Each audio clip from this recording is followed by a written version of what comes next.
Hello, you're watching TVP World Talks. I'm Tomasz. Following the latest call between Donald Trump and Xi Jinping, the China-US relations may be in for a slight thaw.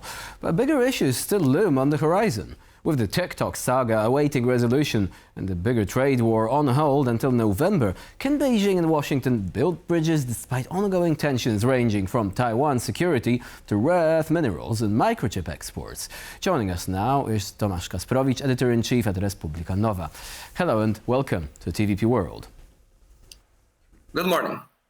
So TikTok is a bit of a tip of the iceberg here because there are so many more issues between the US and China. But let's begin with that, actually.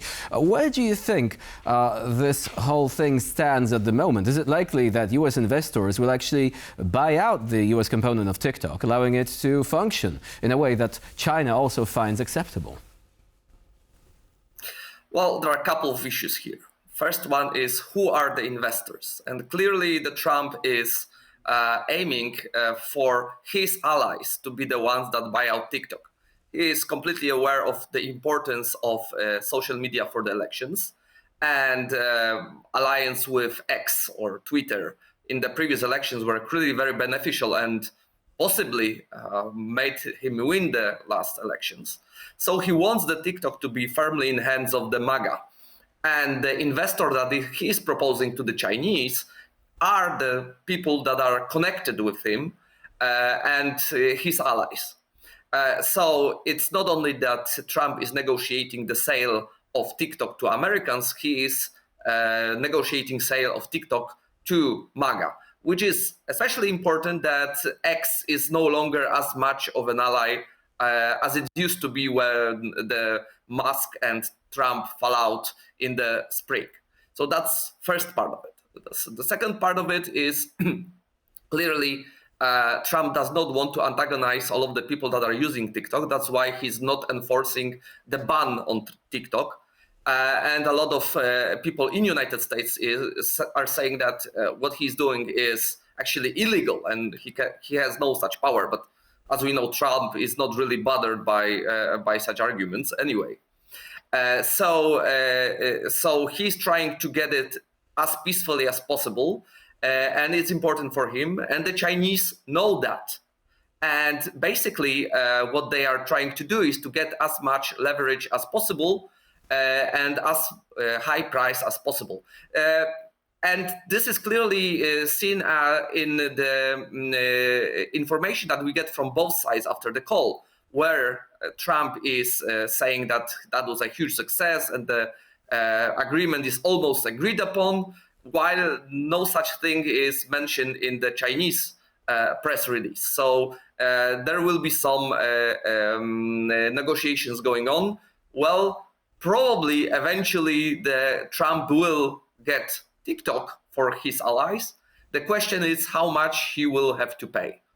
And a quick question, because it has often been said that social media companies in general have actually been rather willing to, follow in the footsteps of the administration anyway, with the likes of Meta removing fact-checking programs, for example, because this is what the administration wanted. Do you think that Trump wants even more control than that, or could he be after the TikTok algorithm, which has been said to be very influential because it allows you actually to control the kind of content that people see on an unprecedented basis?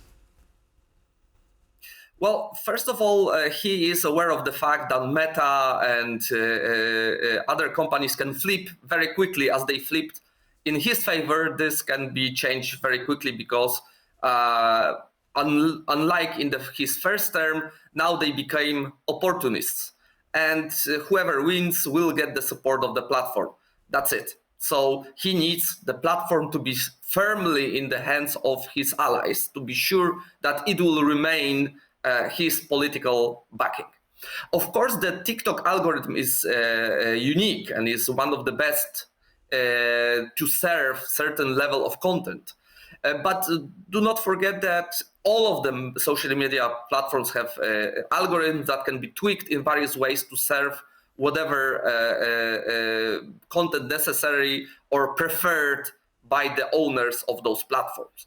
It's just that the TikTok's one is well suited for the short video content that is currently the most popular one. Of course, we don't know how long it will hold because we are slowly seeing the generation and fall of the social media platforms as the usage is basically dropping aside from TikTok, but probably that's a wave that's waiting for TikTok as well. So now let's talk about the really big issues, because even though TikTok actually affects millions, it is still not the biggest problem that the US and China have when actually engaging in discussions. We have plenty. We have microchips, we have the NVIDIA story, we also have the question of rare earth minerals. What trajectory are we on in terms of these negotiations? Do you think that the US and China may actually reach the sort of grand agreement, or are they destined for a confrontation sooner or later? Both. At this point, both of those superpowers need each other very, very much. And this was clearly seen when Trump tried to set high tariffs on China, and China didn't back down, and Trump was the one that has to blink and withdraw. This shows that the dependency is very deep and goes both ways.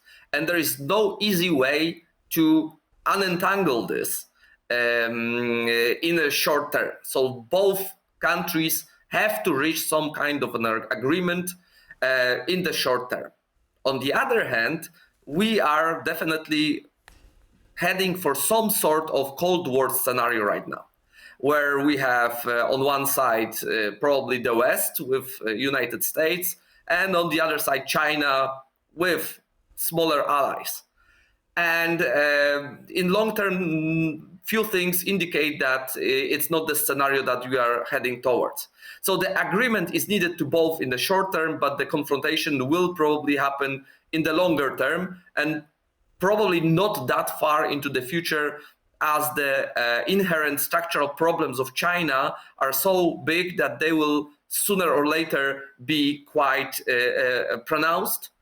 And the government will need some kind of distraction to remain in power. Let's not forget that the Ukrainian invasion by Russia was caused mostly because of the internal problems of Russia that Putin need to cover somehow. The same may happen with China and, for example, attack on Taiwan.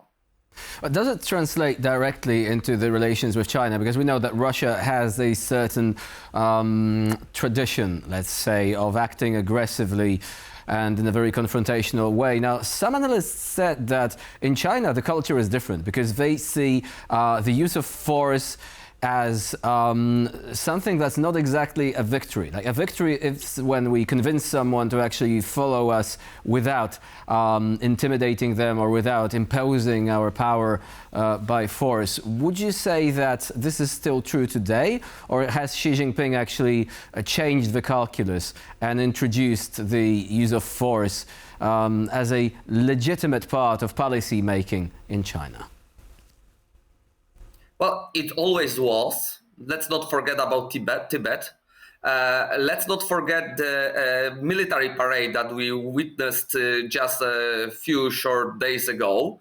That is clearly set to intimidate the world with military power. Let's also not forget that from the point of view of Chinese, the Taiwan is actually part of China. So the invasion of Taiwan won't be external aggression. It will be just putting in line a rebellious province. So they have ways of trying to explain that this is not an aggression. And this is common even to Russia. Let's not forget that the Russian propaganda always says that Russia never attacked anyone.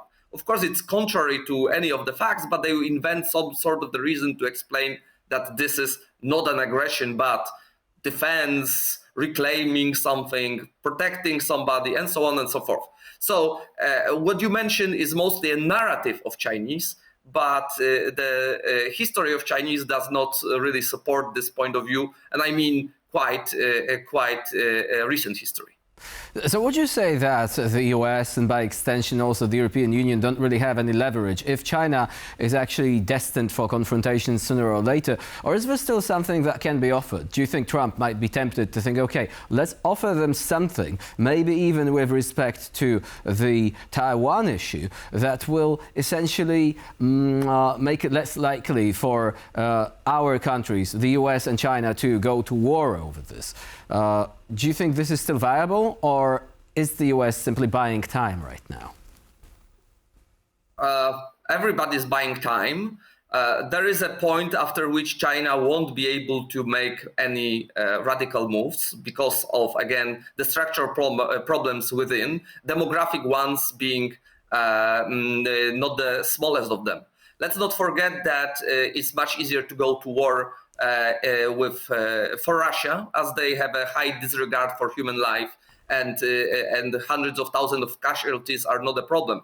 China is a little bit different. Let's not forget that for many, many years they have a policy of one child, which means that each soldier is the end of the family line for their parents and for their grandparents. So here every loss is much harder to accept than in Russia. Still, the question is how big of those problems will be. And I don't think even giving the Taiwan to China will change anything with respect to the confrontation of US and China, because this runs much, much deeper than that, about the influence over the world and who is the leader of the world, or let's say at least co-leader of the world. So this confrontation would be here, Taiwan or not. And if the military confrontation, direct military confrontation, is diffused, do you think that we might be descending, like you said, into a Cold War, perhaps with a very intense technological race in which technologies like artificial intelligence become intrinsically linked to military applications by both the US and China as they wrestle for this kind of global sway that you have just mentioned?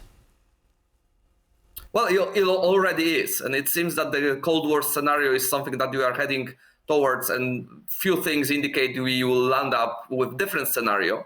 What we can expect are proxy wars, where those powers will be waging a war against each other via different countries.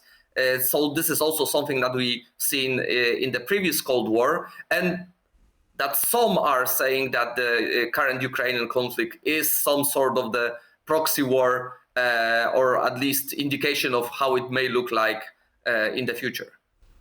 Certainly, Russia being called a Chinese proxy, this is not something the Kremlin would welcome, but this is something we have been seeing recently. Well, for the time being, Tomasz Kasprowicz was our guest today here on TVP World. Thank you very much for joining us and for sharing your insight. Thank you very much.